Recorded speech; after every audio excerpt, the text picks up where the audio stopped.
Photos and pictures play a very important role in our lives. They are those glimpses of our past which we want to cherish and keep with ourselves for the rest of our lives.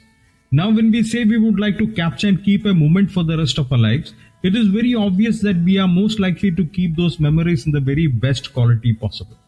We obviously would want to keep the original essence of the moment captured in a photo. But most often it is seen that when you take a picture or a photo, it does not exactly turn out the way you expect it to be. There can be many reasons like lighting, hardware limitations, software limitations, and so on. You will hardly find a captured photo to turn out the same as you might have expected.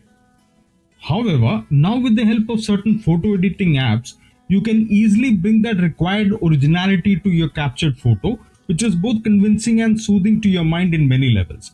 And hence today I am here with the third part of Snapseed tutorial. My name is Khayas and you are watching KK's Digital Photography. If you have not watched the first and second part of the Snapseed tutorial, please do so. The link is given both in the video as well as in the description.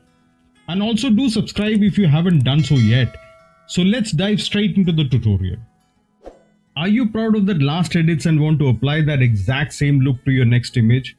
You can do so in Snapseed without even opening any filter by using the Apply Last Edit button in the Snapseed's main interface. Step 1 of course is to edit and save an image. If the image is not saved, the edits will not be available.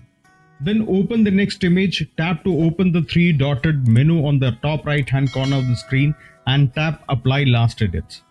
As always, you have options to make adjustments to the applied filters by tapping the number icon of the image by accessing the stack of edits. That's it. Oftentimes, photographers would like to blur out a face or other identifying information from an image. We can do this in Snapseed by using the lens blur in combination with Stacks brush. Once lens blur is open, don't bother where the center of the ellipse is placed as long as it blurs out the text on the board. That looks good. So let's apply the filter and immediately open up the stacks by tapping the number icon at the upper right corner. Then tap lens blur and then tap the brush icon.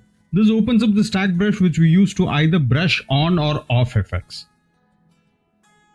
Notice that there is no blur effects when we first entered the brush, and that's perfect since we want to just brush on the effect on a small area.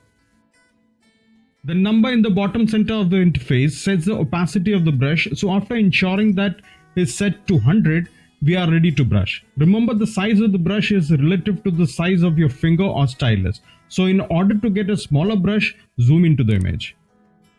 When we are finished with the brush, tap to apply the changes, then tap in the upper left corner to close the edit stacks and return to the main edit screen. And that is all it takes to easily hide details. Traditionally achieved with an expensive tilt-shift camera lens, the miniature scene look can be achieved quickly by using the lens blur filter in Snapseed. This look works especially well with travel photography and cityscapes. To get the look, open lens blur and immediately change the shape of the blur by tapping the elliptical icon at the bottom. Switching it to linear, then using the pinch in gesture to narrow the area in focus and position the center focus. With the focus area set, increase the blur strength. Finally, adjust or remove the vignetting using the vignette strength parameter if desired.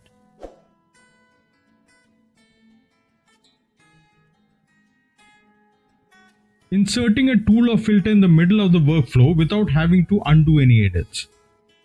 In this image, I am happy with the edits, but now I would like to add a frame. Rather than adding a black or white frame, I would like my frame to pick up the color from the colorizing filter I used, which in this case was Retrolex. Therefore, I need to insert my frame into the middle of my stack right before Retrolex. First, open the stack of edits by tapping the number icon on the right hand corner. Since I would like to add my frame before Retrolex, I would tap the stack that is listed just under Retrolex. Then I tap to close the stack and confirm the insert spot. Now I add my frame as usual, ensuring I select a white frame. Once applied, return to stacks again and tap the topmost filter to reapply all subsequent edits. That's all in the third part of this tutorial.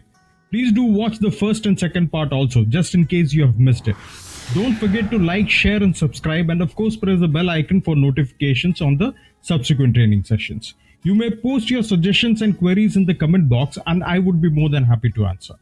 Catch you in our next session till we meet next. Have a wonderful time. Thank you.